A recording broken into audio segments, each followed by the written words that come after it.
my name is Ashley from Pyrotechniq Productions, and today I'm going to show you how to make a cupcake hat. We'll begin by collecting our materials. First, you're going to need great stuff. It's a Gaps and Cracks spray foam insulation. You can find it in the home improvement section. Home Depot, maybe $5. Thanks to Kristen for this tip. An array of spray paint. Here I have white to frost the cake. I want it to be vanilla. And lavender. You can pick any color you want, but this is for my cupcake liner. And a clear gloss, which is going to go over all the sprinkles and hold it all together and give it a nice finish. You're going to need clear elastic strap stuff. You can get it at any craft store, really.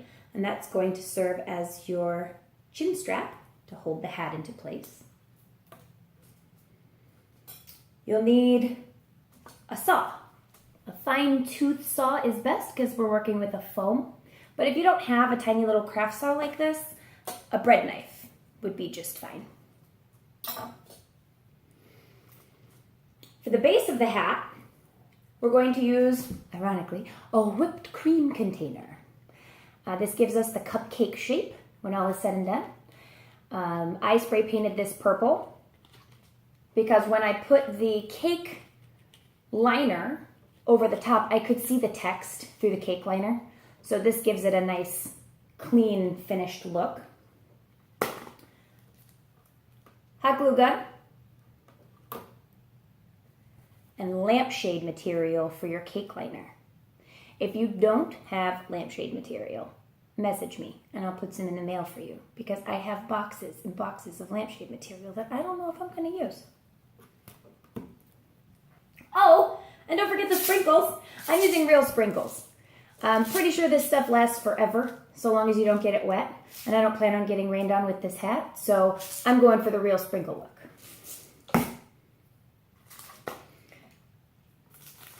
I use parchment paper if doing this in my kitchen. I learned that if you use saran wrap as your base, this nasty toxic stuff is going to eat right through it. But parchment paper holds up well to this material. So you're going to start making the whipped topping like you were frosting a cake with piping. You're going to start in the middle and you're going to slowly spiral your way out and continue spiraling your way back in, back up and out until you get the size and the shape that you're looking for. It takes a little bit of practice to get it. I think I've messed up, I don't know, here's a mess up. I don't even know what this is. It's more like a UFO. That's a mess up. This was close.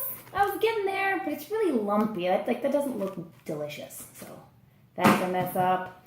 You could probably make about 10, 12 mess ups with $3 you spend on this stuff. So without further ado, I'm going to start in the center, slowly release the trigger.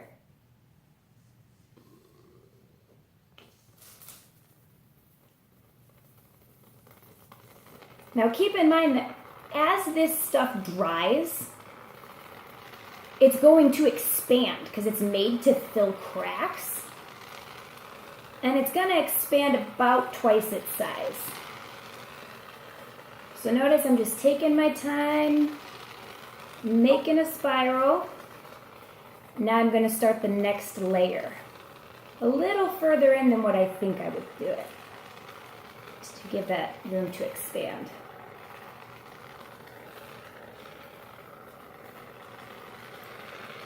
Filling in the center here.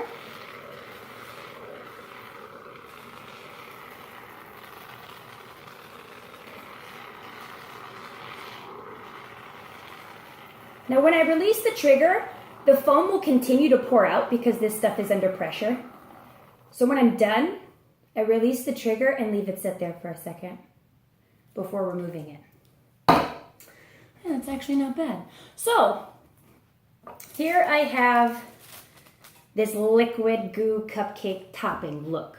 You need to let this dry for a few hours before touching it. If you mess it up, don't do what I did.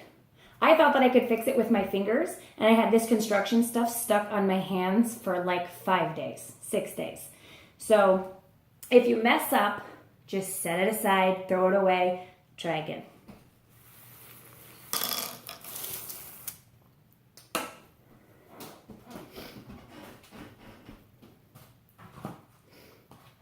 Once you have a workable base, you'll see here that I didn't really like the shape of it. Well, you can see it's not really a good cupcake shape, but the top is all right. Top looks pretty good. So what I'm going to do, now that this is dried and really, really light, so it's great for wearing, I'm going to use this saw, and I'm going to cut the foam down to the size I want. Cut off that big bulky part at the bottom.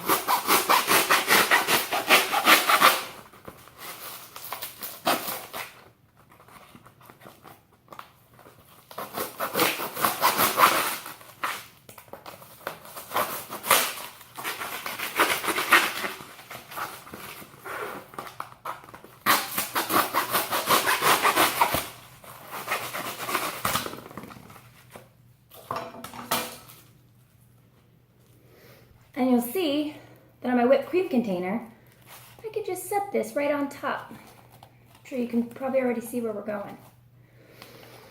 You can use scissors to clean up the sides. So right here, I don't want it sticking off the edge like this, so I'm just gonna cut it off. Give it a nice little shape. There's also this weird like foam bubble on the corner. That doesn't look like frosting. So I'm gonna cut that off. So now, we're working on a cupcake top. Next step is to take this outside and spray paint it white. Or brown if you want chocolate frosting, whichever you want. While the spray paint is wet, you can add the sprinkles on top of it, and that will help it all adhere together. After it dries, you're going to bring it back in with your lampshade material that you spray painted and cut to size, and your elastic chin strap. Take the chin strap, put it into the hole created on one side, and on the tail end, feed it through the hole on the opposing side. Make sure my elastic is straight here.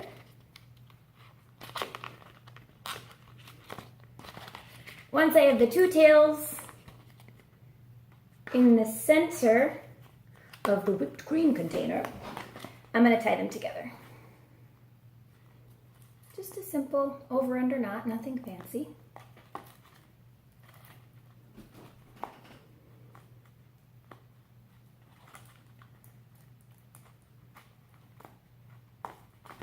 Voila. Now that knot is going to be on the inside center of the bowl. So when I stick this on my head and behind my ears, I don't have a knot underneath of my chin, because that's not very attractive.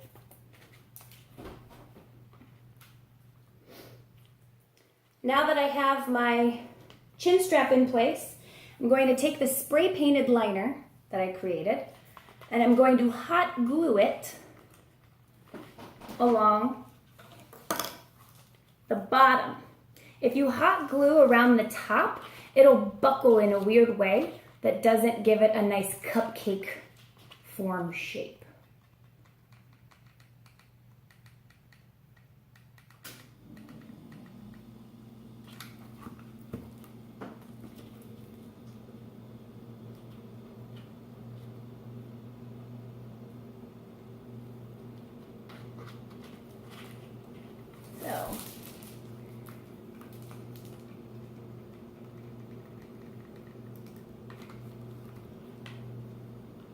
I'm using a low temperature glue gun.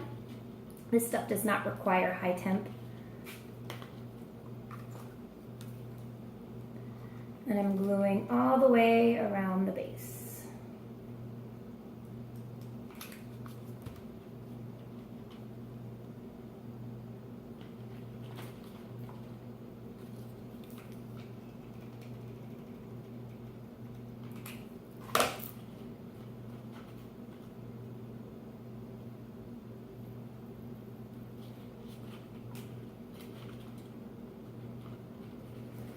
My liner's a little too long, so I'm going to cut it to size.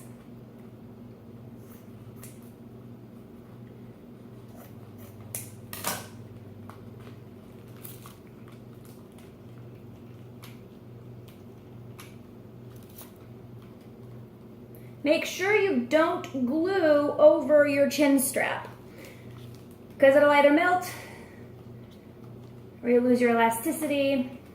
Just skip the chin strap section. Glue all the way around it.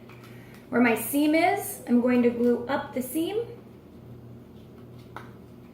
And voila! I now have what looks like a cupcake base with an invisible chin strap. Imagine that this is painted, spray painted white with some sprinkles over top. And then what I would do is glue along the lip, hot glue along the lip. That's going to help keep the cupcake liner in place, as well as then serve as a point for your cupcake topping to just be pushed in. And then voila, you have a cupcake head. Happy Halloween.